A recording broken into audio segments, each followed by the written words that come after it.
Welcome everyone. My name is Claire Brock and I'm delighted to be back as your host of Leaders Lounge for this afternoon. I think good leadership is doing more than is asked of you or more than is expected of you. Empathy is probably now regarded as one of the most important leadership traits.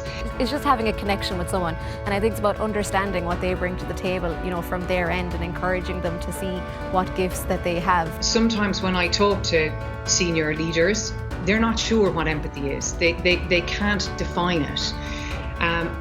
It's about really caring about the person as a human being. It's not about caring about their output. Unless you know the specifics of your team and unless you invest in one another as teammates as well, I think that's one of the real strengths of sports teams, is that we spend an awful lot of time together, but we let one another in too. We're not afraid of giving personal details, of being honest, of giving feedback. There's a big debate in leadership. Books and books have been written on it, whether leaders are born or leaders are made. I fully believe leaders are some are probably born, but I think most are molded and formed. And I guess the situations you find yourself in, sometimes it's desperate situations and you have to man up, and sometimes it's just there isn't other people who must lead and you get forced into a situation. For me, leadership in the beginning was really intimidating. When I was a player, I was offered the Springbok captaincy twice, and I said no, because I thought, leaders must be perfect. Leaders can't make mistakes. And I think a leader who can say, I don't know. When somebody asks you something and you've got the ability to say, I'm not sure, I don't know.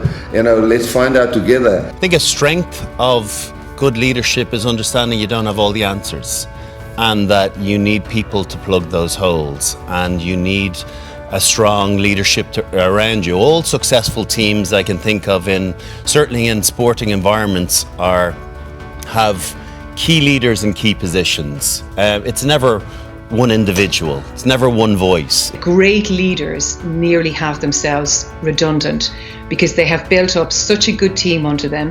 They are out of the weeds of their company, they have delegated, and they are now looking at the next big thing. I thought it was very important to impart my knowledge and my IP on them and help them grow and get better, because what it did was it meant that the team was going to get better because the competitiveness was going to improve, but also slightly selfishly it meant that I had to evolve.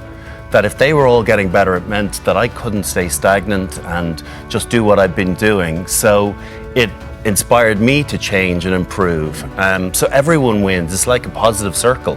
More diverse and inclusive leadership, it means you're accessing more people. It means you're reaching out. And I mean, if you go to any business, the first thing they love hearing is, I can make you more money. How are you going to make me more money?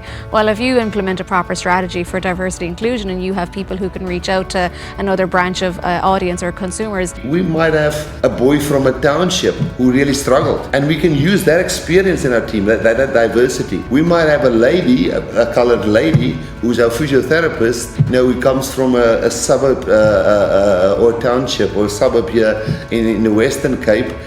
What she's gone through to be where she is, that's inspiring. Because that's a strength the moment you understand your diversity and you pick the right people. If you pick the wrong people, they can tear that diversity apart and say it's conflicting. But the moment you see it as a strength, you find a lot of things that's really powerful.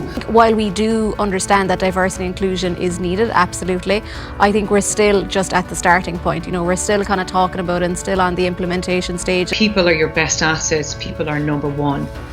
Because if you have the best people in your company, they will look after your customer and your customer will look after your profit.